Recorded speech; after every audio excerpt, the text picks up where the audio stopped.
કોડીનારથી ઉના વચ્ચેના ફોરટ્રેક હાઈવે પર મીઠું ભરેલો ટ્રક એસટી સાથે અથડાયો। સદનસીબે ઘટનામાં કોઈ જાનહાનિ નથી થઈ, પરંતુ રસ્તાની કામગીરીને લઈ અનેક સવાલ ઉઠ્યા છે। અહીં હાઈવેનું ફોરટ્રેકનું કામ ચાલી રહ્યું છે। રસ્તો ઉબડખાબડ છે, રસ્તાનું લેવલ ઊંચું નીચું છે, જેથી વારંવાર આ પ્રકારના અકસ્માતો સર્જાઈ રહ્યા છે। ડિવાઈડર પણ એવી રીતે મૂકેલા છે કે લોકોને જાણ પણ નથી થતી અને અનેક વાહનો આ ડિવાઈડર સાથે અથડાય છે। મુસાફરોને એટલી હાલાકી છે, તેમ છતાં કોઈ પ્રશાસન હજુ સુધી નક્કર કામગીરી નથી કરતું।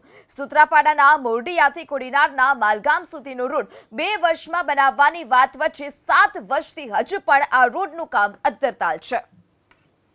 ગીર સોમનાથ જિલ્લાના ઉના કોડીનાર ફોરટ્રેક હાઈવે પર છે અમે અને અત્યારે મજેવડી વાડી વિસ્તાર છે અને અહીંયા પર અકસ્માતોનું જોખમ છે તે તોળાઈ રહ્યું છે, કારણ કે અહીંયા પર રોડ તો બદતર છે જ, પરંતુ અહીંયા ડાયવર્ઝન હોવાના કારણે અને આ ડાયવર્ઝન છે તે જે સ્પીડથી કારો આવી રહી છે તેને આ ડાયવર્ઝન અનેક વખત ન દેખાયું હોય, જેના કારણે અહીંયા પહોંચતા ગાડી કંટ્રોલ કરવી મુશ્કેલ બને છે અને અનેક અકસ્માતો છે તે અહીંયા પણ સર્જાતા હોવાની ચર્ચાઓ છે। અનેક વખત અહીંયા પર કારો છે તે આ ઘૂસી છે અને તેના કારણે અહીંયા પર અકસ્માતો સર્જાય છે। અહીંયા પર બતાવીશ, જુઓ, આ કંઈક આવી પરિસ્થિતિ અહીંયાના નેશનલ હાઈવે અને આ ફોરટ્રેક હાઈવેની છે અને અહીંયા પર અનેક મુસાફરો છે તે અટવાઈ રહ્યા છે। ભલાભાઈ ક્યાંથી ક્યાં ચલાવો છો? આપણે ઉનાથી કોડીનાર। જે શું કહેશો, આ રસ્તો ક્યાં ક્યાં ફોરટ્રેક હાઈવે તકલીફ પડે છે?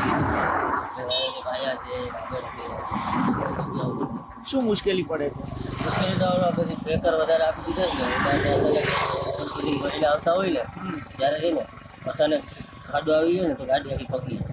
અચ્છા, રોડ ખરાબ છે કે બન્યો નથી, શું મુદ્દો છે? રોડ બી આગળ બન્યો નથી, હા, બાકીની જગ્યાએ આગળ બધી બની ગઈ। તો બીજે ક્યાંય આવા ડિવાઈડરો છે જ્યાં મુશ્કેલી પડે કે? હા, ત્યાં મુશ્કેલી પડે। હમણાં કાલે એક ગાડી અહીં પલટી મારી ગઈ આગળ। શું કારણ?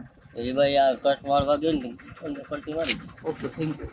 તો કંઈક આ વાહન ચાલકોની આવી ફરિયાદો છે, માત્ર વાહન ચાલકોની અહીંયાના સ્થાનિક લોકો છે તેને પણ અહીંયા પર ખૂબ મુશ્કેલી પડી રહી છે, કારણ કે અહીંયાથી જે વાહન આવે છે એ એક તો અહીંયા પર જે ડિવાઈડર છે તે ચૂકી જતા હોય છે, કારણ કે તેને જાણ નથી હોતી, અને બીજું કે અહીંયા આવ્યા બાદ આ જુઓ, આ રસ્તાની દ્રશ્યો છે ગીર સોમનાથ જિલ્લાના।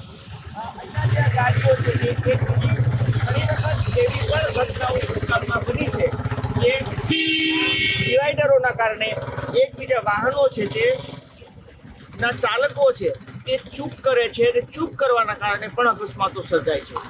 દિલીપ મોરી, ABPS ગીર સોમનાથ।